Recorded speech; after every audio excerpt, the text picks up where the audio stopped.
main pharmacy is their main business model, not health and beauty or meal deals. Maybe we should start selling meal deals. Maybe that's the answer. Well, You know what I mean? Stop making sandwiches. Maybe.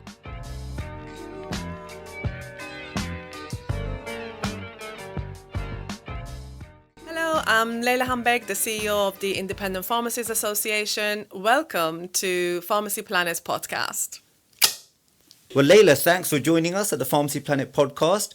Do you want to just tell me a bit about yourself? How did you get into pharmacy in the first place? Whoa, it's a very long journey, Boo. So I was thinking about what I wanted to study, and it was always going to be within healthcare. Yeah. So it was, a thing between dentistry or pharmacy, and I decided to go with pharmacy because it gives you that sort of patient interaction. You can talk to people, but also be involved in, having that accessibility to patients on a regular basis. Okay. So yeah, I applied. I had good grades, and I started studying pharmacy. I studied at Uppsala University, so it's one of the biggest universities in the Nordic countries. Okay. So I did pharmacy there for many years, 5 years, and then decided to move to the UK because the big multiples, they used to come and try and kind of recruit pharmacists from Scandinavian countries. So I just thought, okay, so let's give it a go and see what life looks like in the UK. Okay, so it was were you just traveling? Were you just young? I thought, let me just see what the UK was like, or did you think, right, I'm going to set up base in the UK? This is the place to be. When I came here, I came to Newcastle, and everybody thinks everybody's So it was the opportunity. Either I came with Moss Pharmacy. Yeah.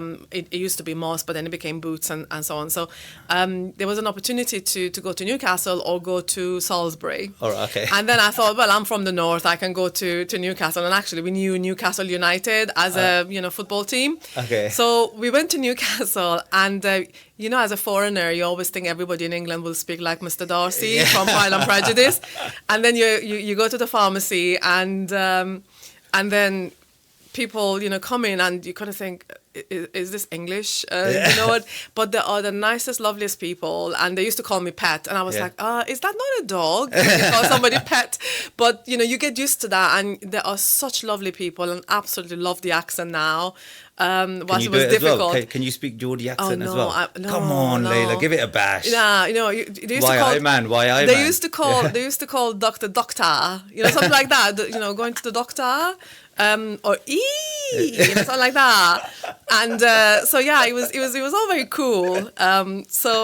Very lovely people. I had such great rapport with when I was working in pharmacy with patients and learning so much from them. Yeah. Okay, and then from what I can gather, you joined the MPA for a bit. Is that right? Or Yeah. What was that like then? So when I came south, I joined the MPA, and I worked as their head of information department. Okay. So it quickly became like a very popular service. Yeah. And then I moved on to be I took a portfolio of pharmacy service development as well, and some parts of the education and training, and became the chief pharmacist of the MPA. I was with them from 2010 until September 2019, when I got approached by IPA. Oh, okay. It used to be called AIM before. Yeah. To take up the role of the CEO. Okay, and now, so you're with the IPA now. So what does the IPA do, Leyla? I kind of know what they do, but for some of the viewers here, what does the IPA do? IPA is the best pharmacy organisation. The best organisation ever, The best organisation in pharmacy.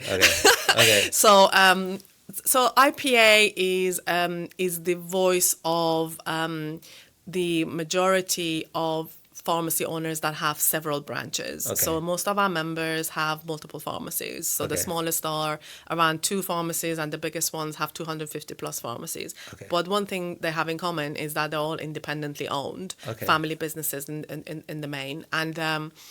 And so what we do, we ensure that we represent them effectively. Mm-hmm.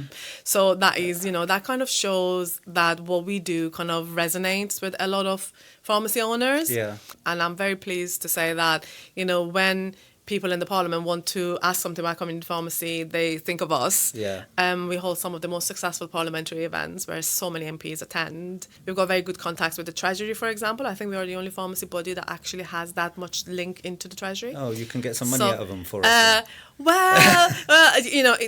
surely, try and make sure that pharmacy's case is heard really well with data and facts, because as you can imagine, everybody goes there and says, give us money because we need the money here and we need the money there.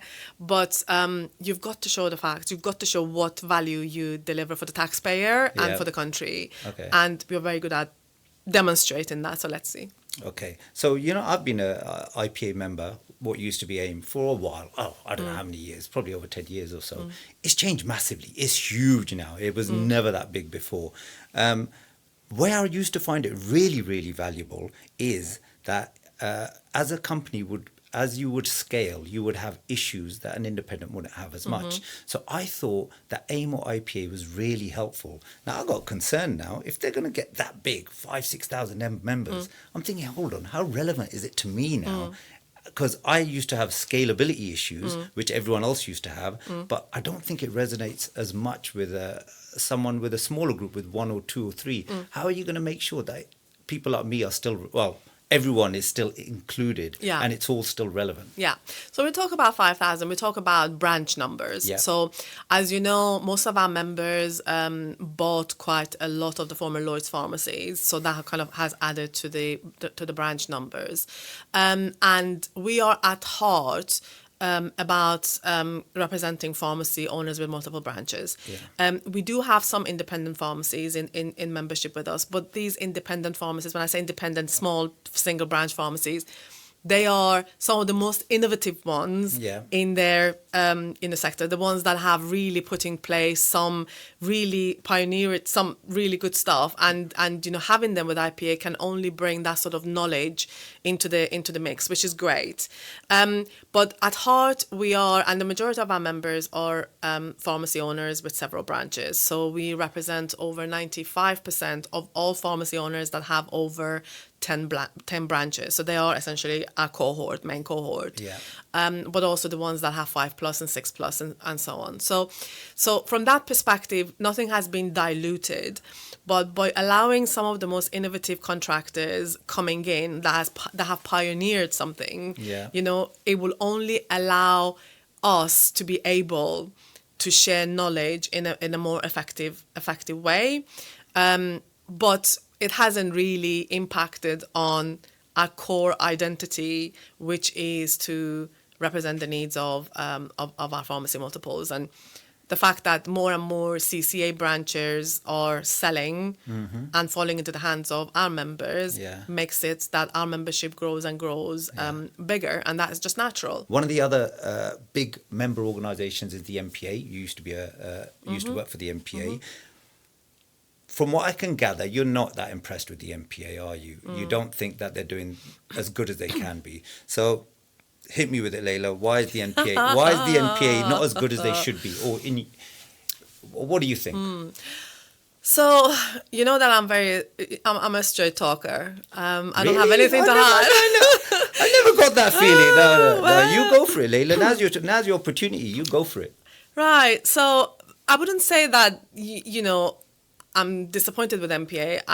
I spent 10 years of my career, building up quite, a few services for the MPA, made their information department very popular and very well known amongst pharmacy superintendents. I was very close to MPA members, used to travel the country even at 8 months pregnant to kind of deliver sessions on, GPHC inspections and whatnot.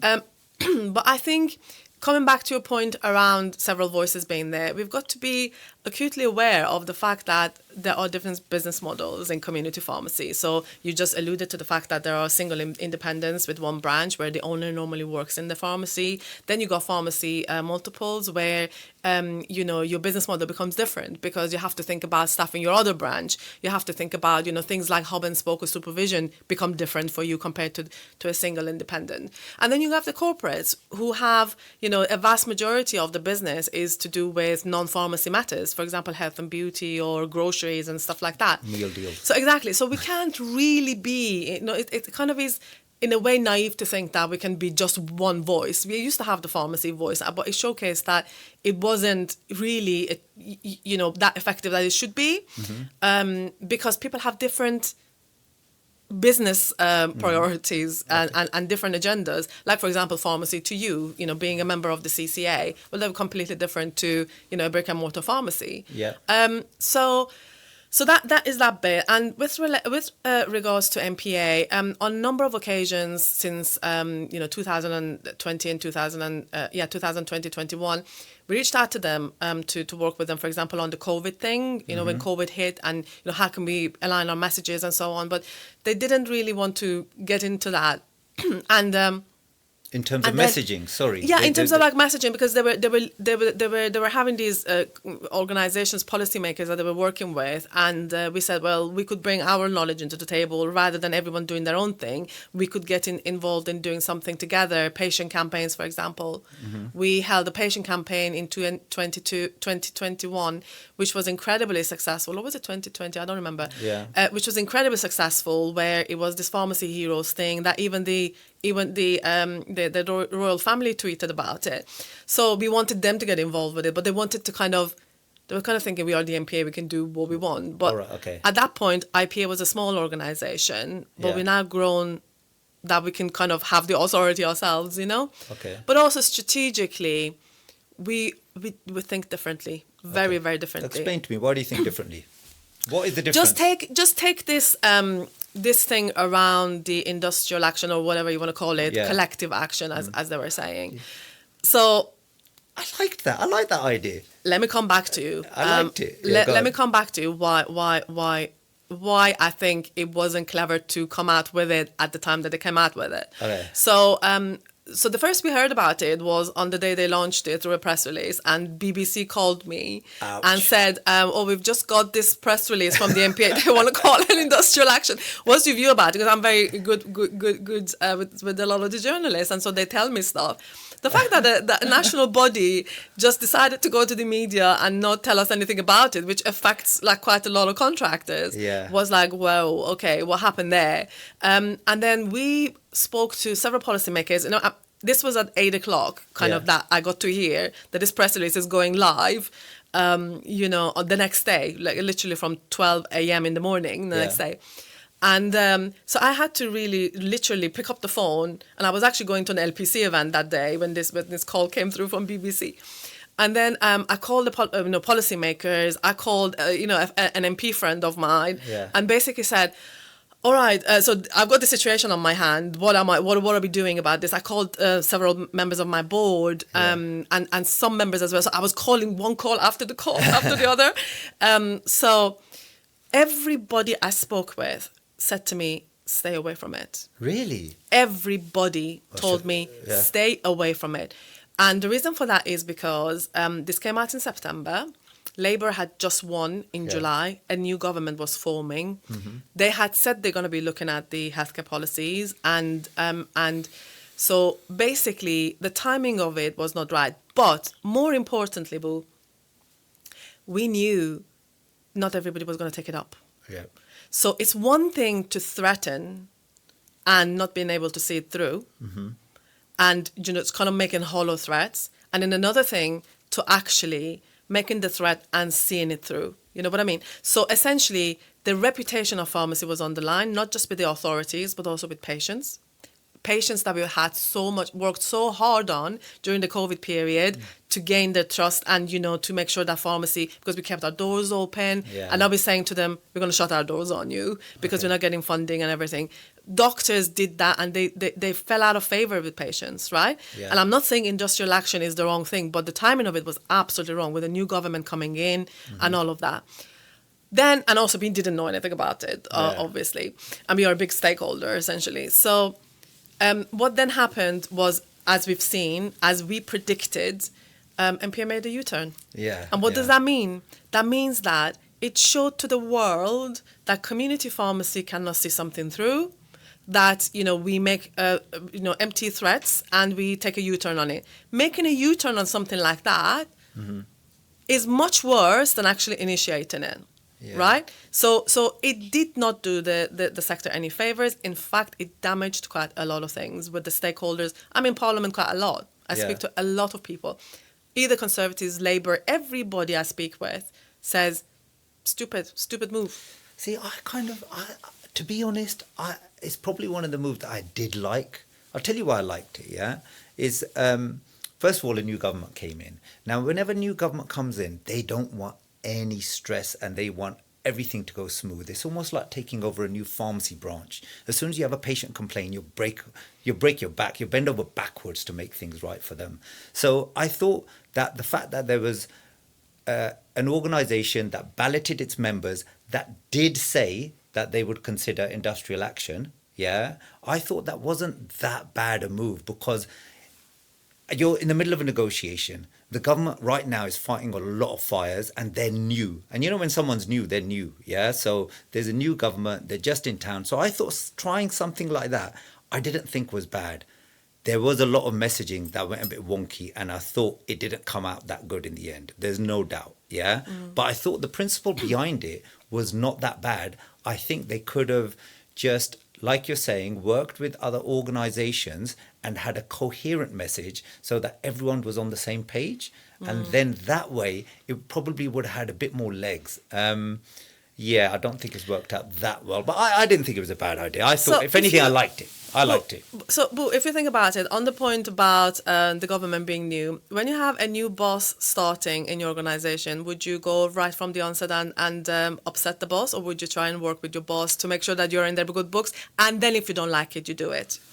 So that's one thing. Secondly, I didn't get to reply. Secondly, this is now the Leyla podcast. Go on. This is Leyla opinionated podcast. This is Leyla podcast. The second thing is, did it actually achieve anything? We didn't get to hear anything from the government until April. So they went in September, threatened, and the government said, okay, threaten, we'll do what we want to do. So it was after 6 months that actually the government did something. So on every front, it failed. So I know, that you may think that, pharmacy needs to put its foot down. I don't disagree with that. We have to put our foot down. We have to say no to, for example, we were very clear about the fact that, if we don't like a deal, we say no to it. That's fine. So there is nothing wrong with putting our foot down and saying enough is enough. We never want to do this thing for free. But it's got to be realistic. If not everybody gets in behind it, CCA were never going to do it. And we know a lot of independents were never going to do it. They were never going to be withdraw their deliveries. They were never going to be withdraw a lot of the services because they need that income coming through. You've got to be realistic. And if only part of the sector do it, it's not an industrial action. I think a lot of the time there was a way you could have done the messaging, in which case you're balloting your membership about what they think. At the end of the day, they're a member organisation. So they can only ballot what their members have told them, or how they can only portray it to government how their members see it, right? So they can't necessarily control who's going to definitely carry through industrial action or not. I did like the fact, like you're saying, that like if there's a new boss, I'm sick and tired of us thinking the Department of Health is our boss. I'm sick. No, it's Labour. No, I never said Department of Health. Department of Health has a boss. So the boss is the minister and the boss is the Secretary of State, and these are new bosses, new government coming in. So they started, the GPs, when they did the industrial action thread, they did it under the Conservative Party, previous government, and so therefore not under the new government. So they waited to see what the government's cards were before they kind of started, now they're having other issues with this government, but they waited a little bit to see what's happening, right? So that was the whole key thing. I'm not saying, we're sick and tired of the department. A lot of the policies that the department and NHS England in particular have come out with are very much not in favour of community pharmacy. We've had, I've been the biggest advocate when it comes to, because I've been in this sector, remember, since 2004. So people, chief executives at the MPA have come and gone and have come and gone. I've been here. I'm here. I've seen it through. So what I can tell you is that a lot of the policies from NHS England and department are absolutely bonkers and stupid for community pharmacy. Okay. Right? Okay. And don't hold back, Leyla. No, I am not holding back. And I've said it to them. That there is a culture that has absolutely been against this sector, and that culture needs changing. And we're seeing that this government is now doing something about that in terms of trying to this whole NHS 10-year plan and so on. I'm not saying that they have done a lot of good things for pharmacies. It remains to be seen, but we are now influencing them. We're talking to the right people. Okay. We're talking to the Treasury. And remember, Treasury did not talk to community pharmacy before. They're not talking to us about these matters. We're trying everything we can. But there's always the timing in terms of when you do and upset someone. And remember, the boss is not at the DH or NHS England. At that time, I'm referring to the boss being a Labour Party. Well, it's the Treasury, I suppose, ultimately, right? Ultimately, guess why we're talking to Treasury? Okay. Guess why they're talking to us? Yeah, okay. Because we know who the boss is. Okay. So you don't think much of the NPA, I think it's fair to say. I don't think much of the NPA. I just think strategically we think very, very different. Okay. IPA, we've always been very, we think things through and not just the short impact, but the long impact of things. And the good thing with us is that we're consistent. Okay. So you will see IPA being consistent in everything that we do, and we've called it right so far. Yeah. So we want to be on that path and calling it right. And I will never allow anyone to say that we didn't reach our hands to collaborate or cooperate or do all of that stuff. I have tons of proof that we have tried to do that. Okay. But when you hear stuff from BBC rather than on your own sector, then there's something not right there, is there? All right. Well, I've been a member of the NPA, probably same time as I've been a member of the IPA, maybe even longer. I've always thought I think we need a strong NPA. I've always had a soft spot for the NPA. I think they've been great. Every time we've reached out, I think they've been good. Yeah. I think lately, over the last 5-6 years, I personally think they've lost their way a little bit as well. They're not as strong as they used to be, and some of the messaging is a bit confused. As well as that, they generally cater for the independents rather than groups. So I think it's not as catered for us. But I've always thought that there's a place for a strong NPA. But I think now there seems to be kind of like a melding between organisations. But I think, if anything, organisations working together is the only way that we're probably going to get anywhere. And that's true.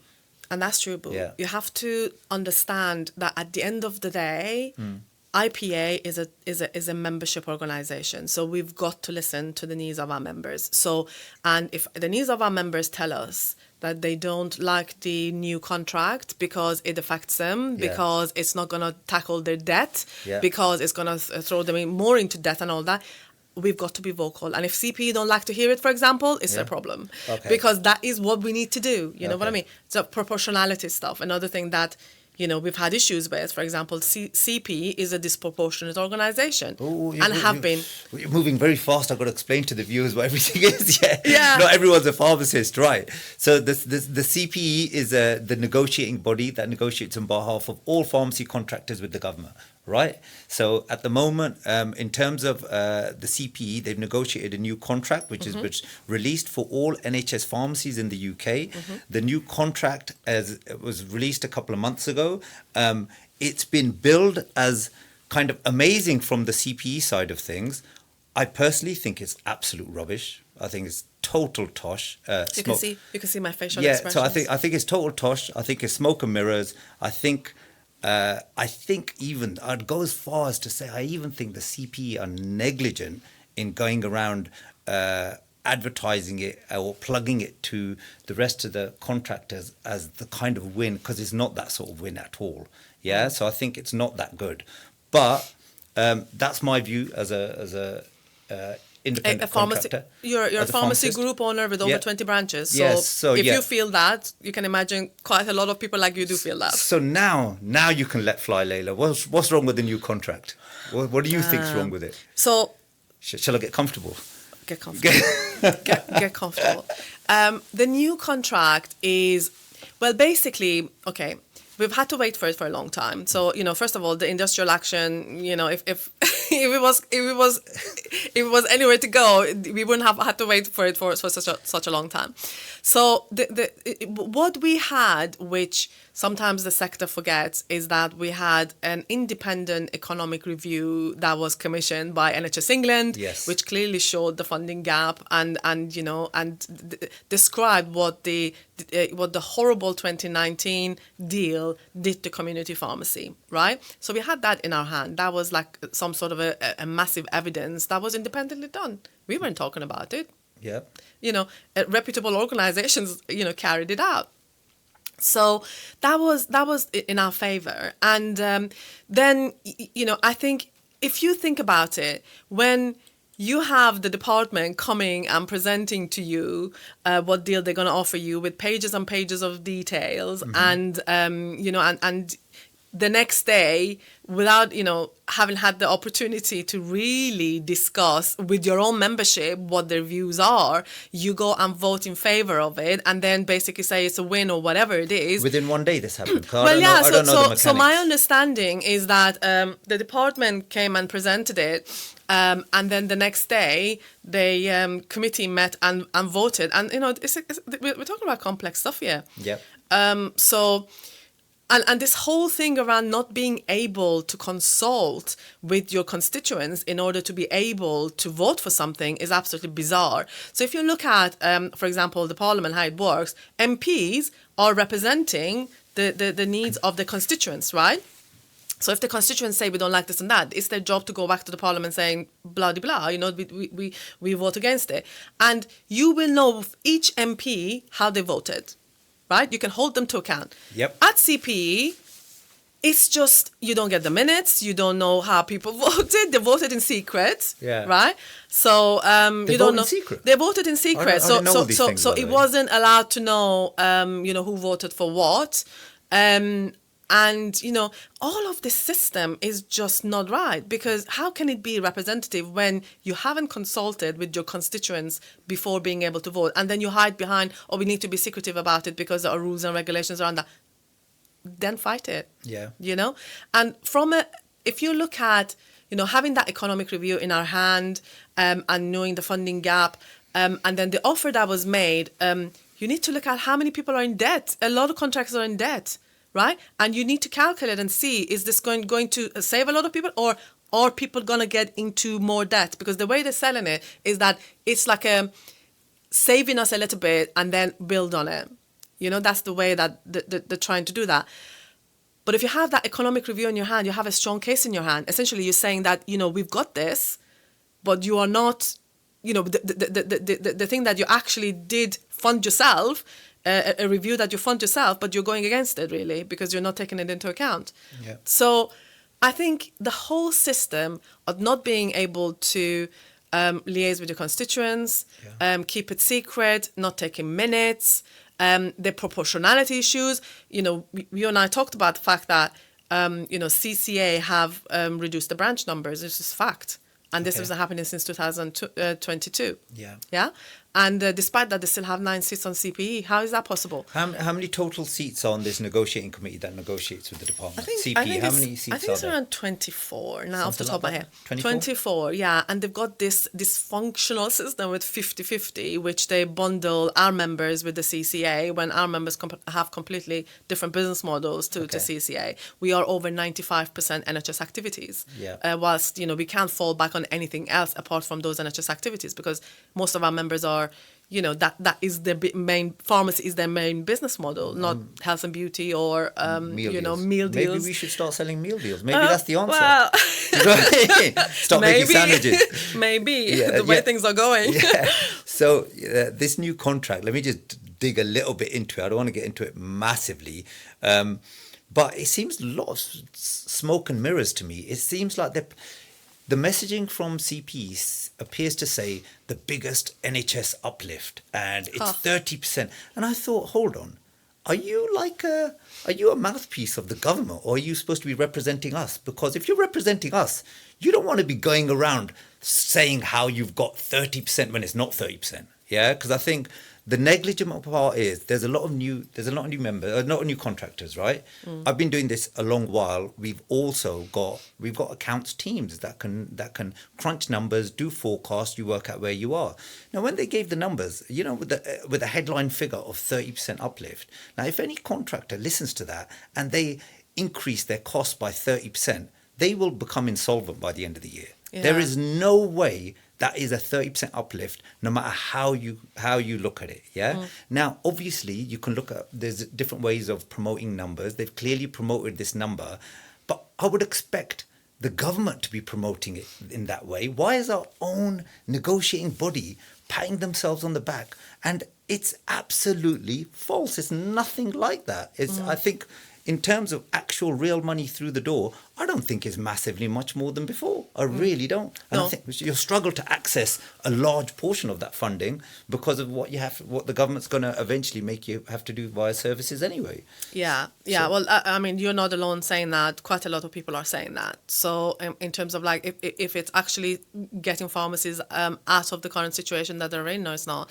So that's why we are really working very hard behind the scenes with Treasury, with the department and with parliamentarians to try and get this thing out that the funding gap needs to be covered, because we know we've got the data, we've got the facts, and as you said, when you look at actually how much debt people have per month and how much money is coming in, it's not scratching the surface. So it's making it essentially what it means is people are having to still borrow and build up that debt. And, that's not going to go away. So, but the thing is, this is a 1-year contract, and we are doing everything we can for the 26-27 for it to, for us to get somewhere with it. But rest assured, you will have seen from the discussions as an organization, we were very punchy with our statement in terms of like, a disproportionate committee voting for a contract that they did not check with the constituents if it was okay. And it was all in secret. Which means that you can't hold people to account. And showcases essentially what's wrong with the whole system. You know what?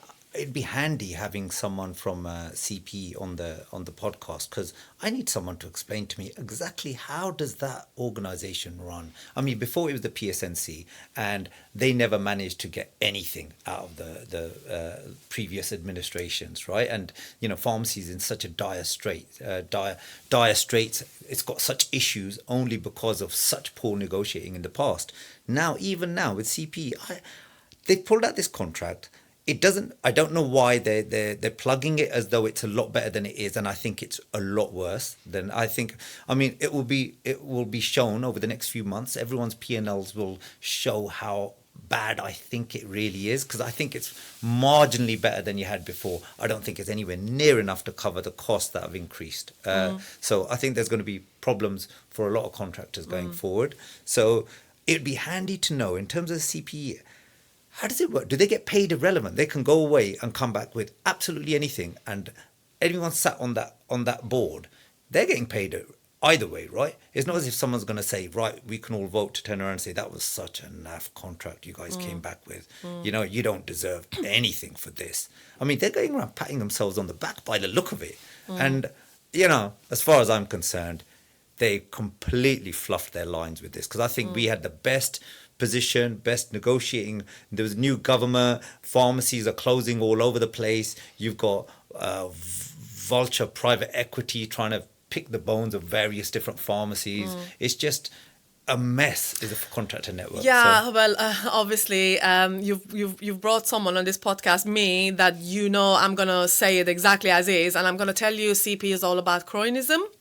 Cronyism, cronyism. Right? It's all about protecting self-protection. Essentially. I think so. No, I think that's right. I think it's always been like that as well. Exactly, and I think we've been very clear about that. I have nothing to hide. In the latest response that we sent to their proportionality and their proposals about constitutional changes, we've highlighted, Boo, how unfair system they have in terms of the CCA, for example. They've got several branches, several several members like Morrison's and Asda and so on that have less branches than some of my members, but they never have to go through elections. Yeah. They get automatic seats through CCA. They parachuted pharmacy to you without anyone's notice, without anyone's consulting with anybody, without any constitutional changes. Yeah. Parachuted them onto, onto CPE. So you see, they're doing all of these things, and there's so much unfairness going in that organisation, so much conflicts of interest, and all of that. It's all about self-protection,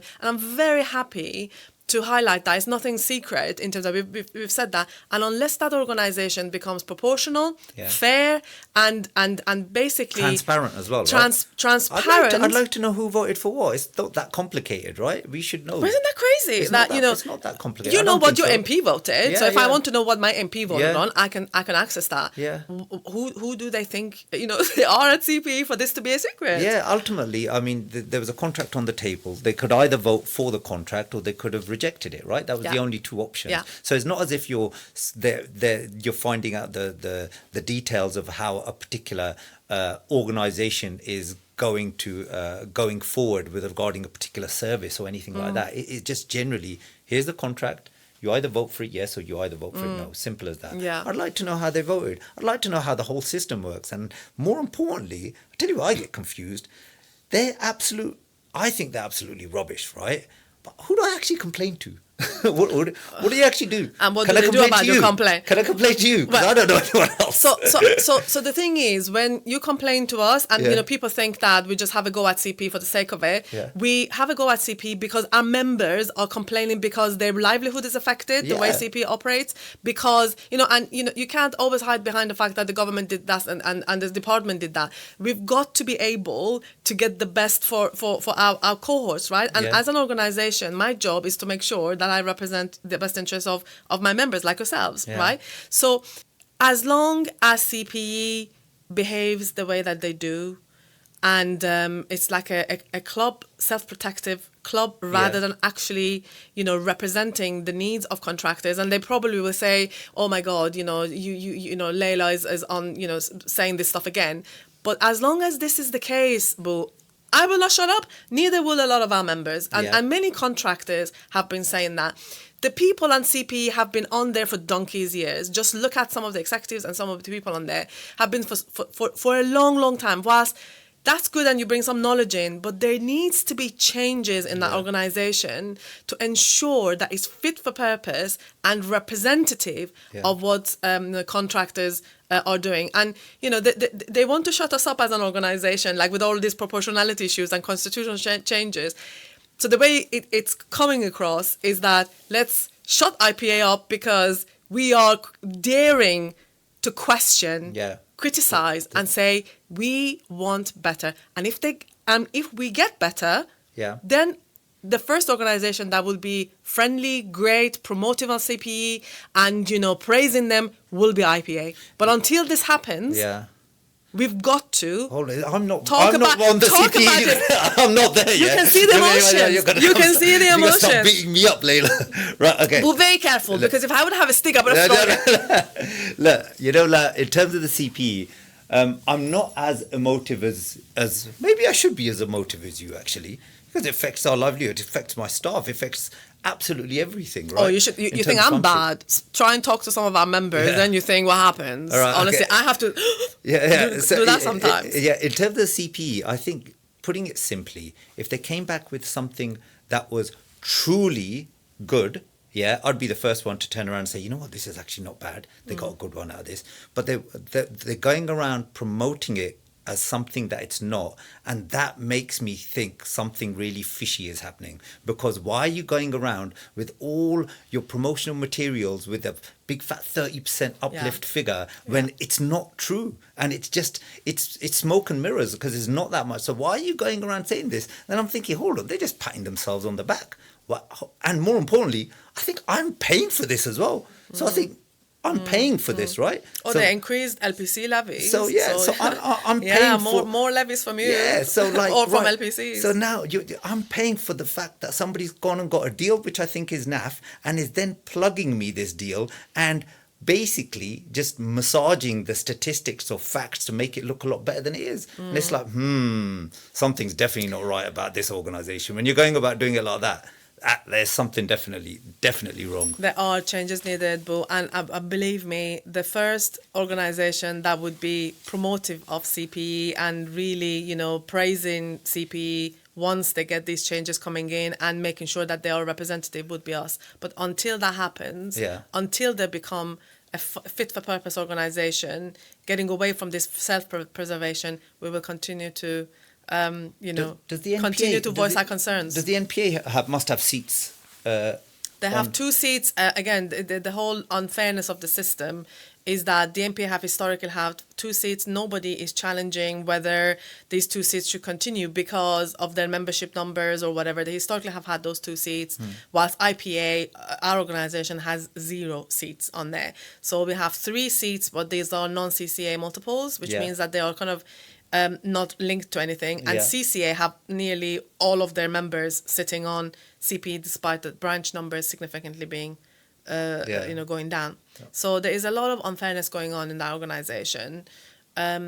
Maybe working together with the NPA. I mean, the way I see it, I know you're going to turn around and have a go at me again. But, like the NPA's... You have such a bad image of me. Honestly, as soon as you get into one, I'm like, oh, okay. Right, okay, so like the NPA also represent very, very similar contractors, right? So there is an overlap. So working together for an outcome, it doesn't sound like a bad idea, no? Well, we've tried. So we've been very vocal about some of the stuff. I mean, we've put messages out in terms of on social media and everywhere else in terms of our messaging, our positioning about various different things. They haven't really backed it. I think again the thing that I want to address is this whole thing for the sake of unity, just saying we all want to be united. Well, unity doesn't work when things are dysfunctional. So unity, you can't just say, we want to not, upset CCA, or we don't want to upset CPE just because of the sake of the unity. No, that is not how representation works. You do have to sometimes stand for leadership. Is all about not being scared and being brave, right? Yeah. And standing up for what is right and for principles. And, we stand up for the right principles for what our members really want. And, and that is, if it upsets CPE or if it upsets CCA, well... So be it. I'm here to represent my members, and my members are... empowering me. I think your members are going to be afraid of you. I think that's what they're going to be doing.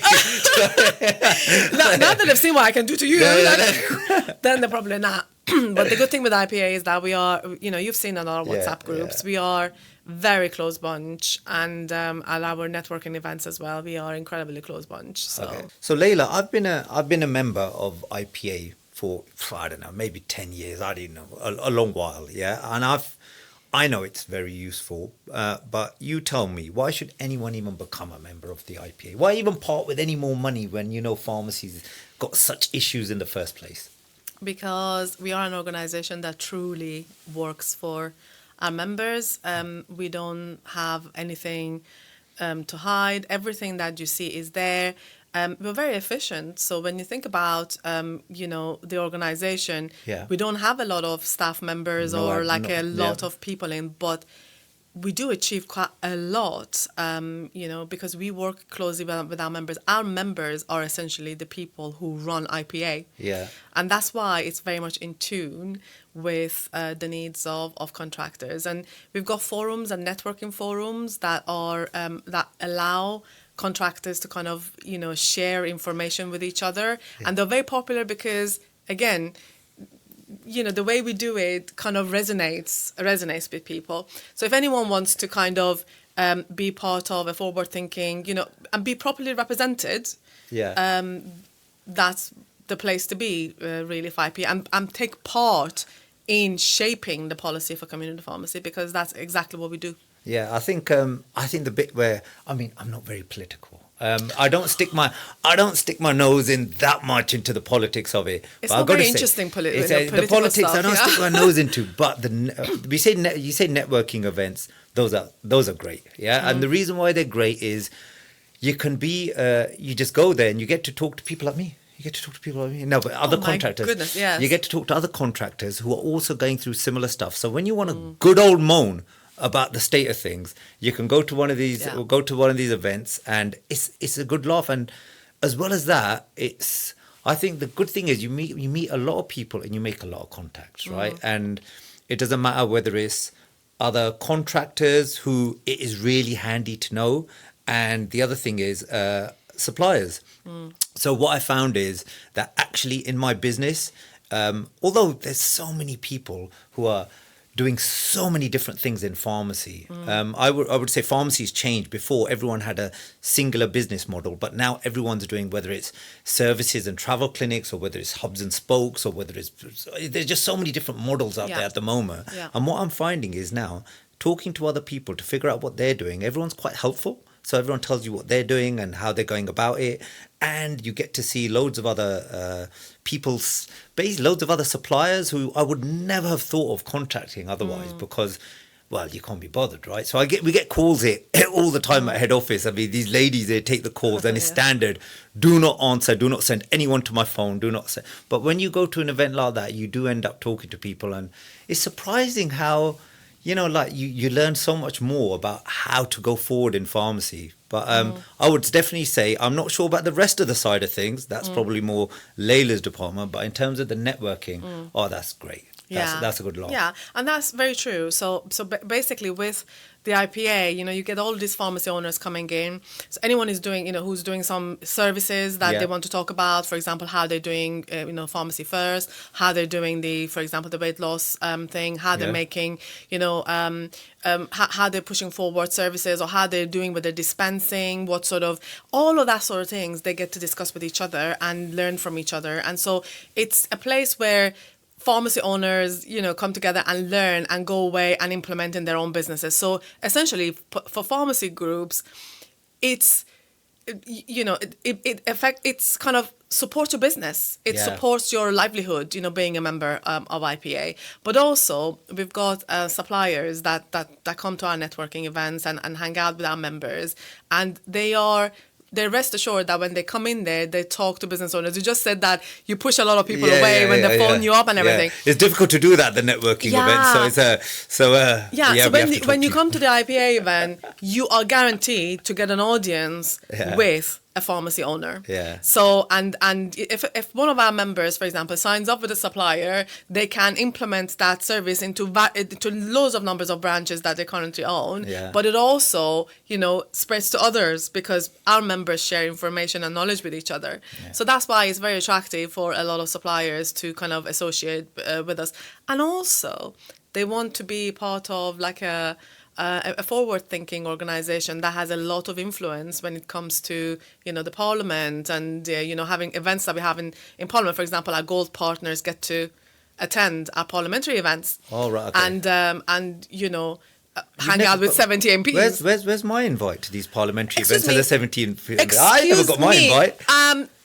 I think somebody said that they were very busy. They couldn't attend that occasion. I don't remember. I think there was, Or was it one of your ladies that rejected it without you getting involved in it?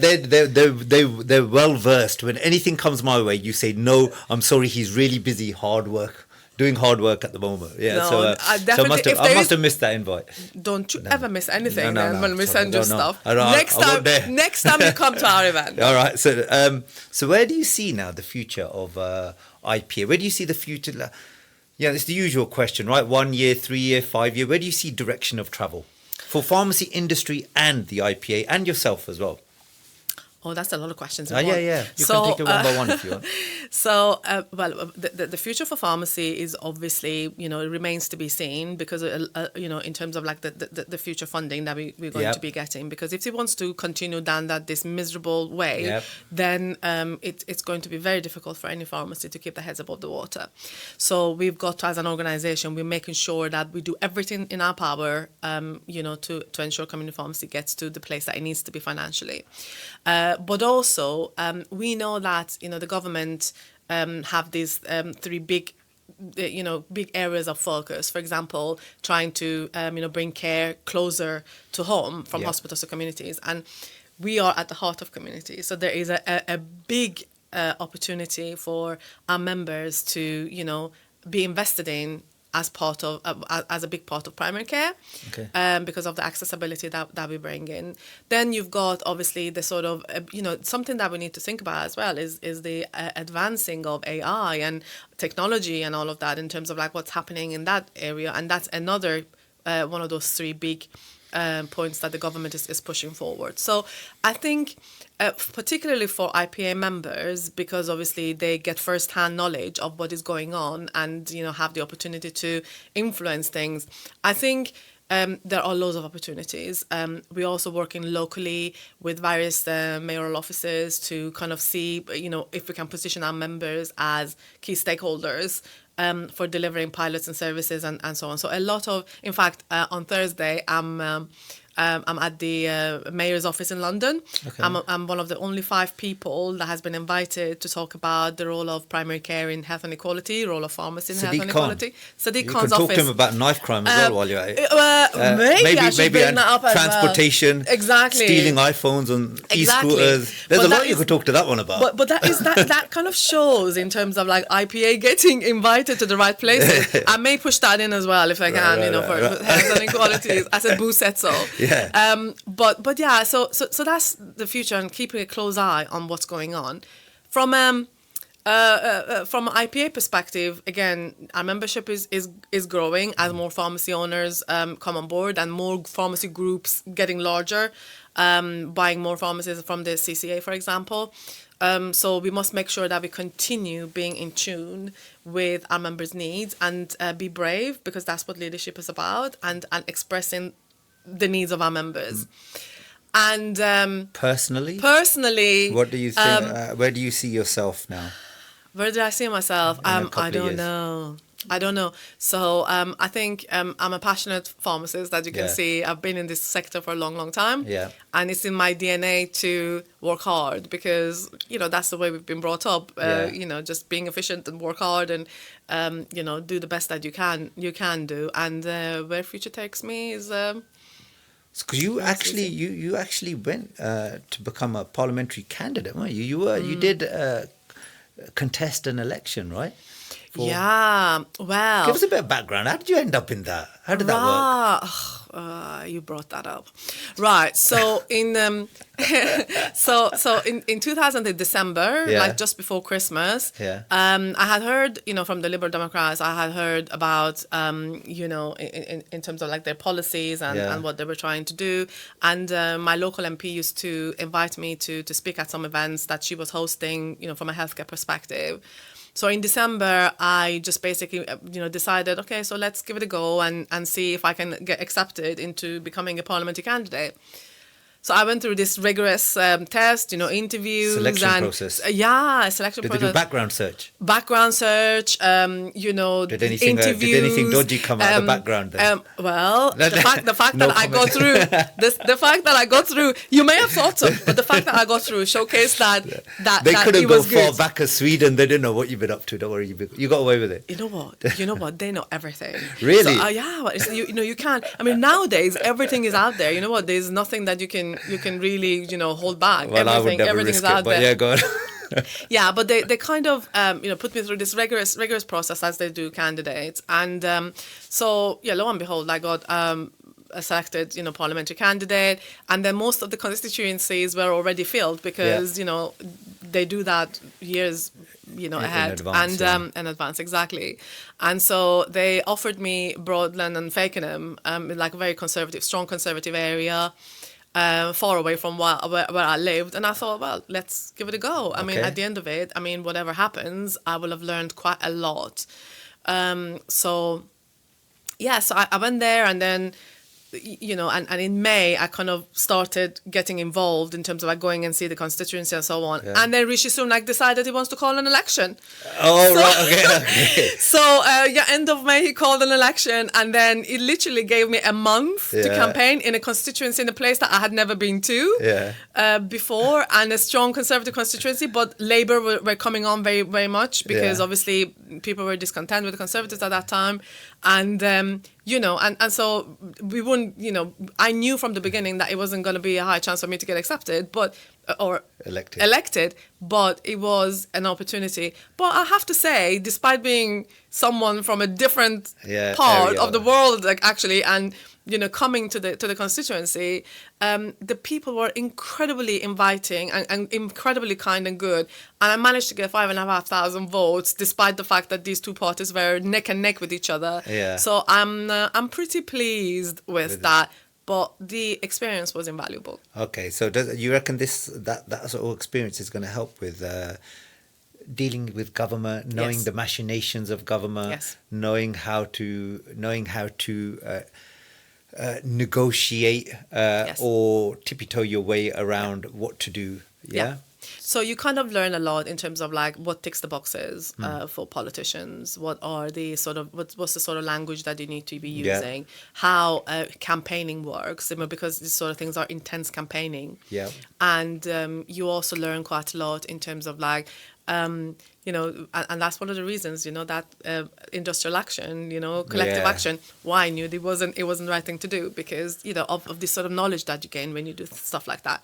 So, as I said, it helped me a lot in my role, but also, for the future. I mean, these sort of things, give you an experience, going around and talking to people, knocking on doors and dropping leaflets, and, people from various different backgrounds used to write to me emails, basically talking about things that, from agriculture to climate change to assisted dying to all of these sort of things where you kind of go, oh, my God. Yeah, so it kind of opens your eyes in terms of like what sort of range of issues are important to people. So it was an amazing experience. Okay, so if I'm a supplier, Leyla, and I want to meet I want to sell my wares, I want to meet other contractors, I want to tell everyone how good my product is. How would I go about this? Do I just give you a call and say I want to sell something to your members? So first of all, if you are serious about working with community pharmacy and want to meet owners face to face and talk to owners, IPA is the place to be. Our decision makers is decision what you mean, makers, isn't it? Exactly, decision makers.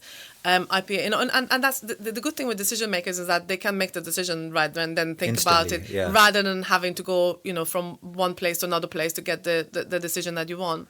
So IPA is the right place for a supplier. And the way to do it is to write us an email through the admin email, admin@aim.co.uk. It's on our website. And then basically there's a charge involved in terms of like being able, but that charge covers quite a lot of things. So you can come to our events. There are 4 networking events. We've got an award ceremony. You can, get our newsletters, firsthand what's happening. You get promoted to our members through our website, but also on our WhatsApp groups, because we only allow IPA suppliers to be to be highlighted on our WhatsApp group. So anyone else wants to promote anyone else, we don't allow that. And the WhatsApp group is a place where a lot of our members hang out. Why am I not on there as well? You've not even got me on there either. It's like I've been proper left out. You're joking. You're not on there. I don't think so. No, I don't think so. I'm sure I'm not. Now, I'm sure one of the other directors is going to be if I'm not. So I'm going to add you onto that for sure. How could you not be on it? Well, I don't know. No one ever told me. I told you I'm not very involved. So anyway. Oh my God! All right, no, you'll be added after this. Right, 100%. All right. Okay. So if you're a supplier, you reckon that's the way to go, right? Yes, definitely. So IPA is the place to be for a lot of suppliers. Our supplier network is growing, but we're also very keen to make sure that we represent, like we've got a good portfolio of businesses with us. So anyone who's interested in working with community pharmacy and also with other suppliers, because it's not just with community pharmacies. Because there are so many other suppliers in there, you can find business. Of course, with them as well. So it's a great place to be. Yeah, I think it's good networking within the whole industry, I would say, right? Yeah. Right, I think we're pretty much done. Right, good. So that was straightforward. Last bit. Huh? Right, Leyla, we're just about to finish up now, and we're going to finish up with a quickfire round, right? So I'm going to mention a couple of things. You tell me one or the other, right? So, and you have to answer. Michelin star meal or greasy kebab? Michelin star all the way. As long as I don't have to pay for it. All right, okay, as long as you don't have to pay. CPE, Community Pharmacy England, or NPA? You're joking. Well, I've asked you. You're joking. Well, I've asked you. You're allowed to say neither on that one. Neither. All right, okay. Because I would be talking about against what I've been ranting about this whole time. Okay, last one. Chip away slowly or use a sledgehammer? Sledgehammer. Right. Okay, there you go. Thank you so much for Dr. Leyla Hannbeck for coming to the Pharmacy Planet podcast. It's been great having you, Leyla. No worries. Pleasure.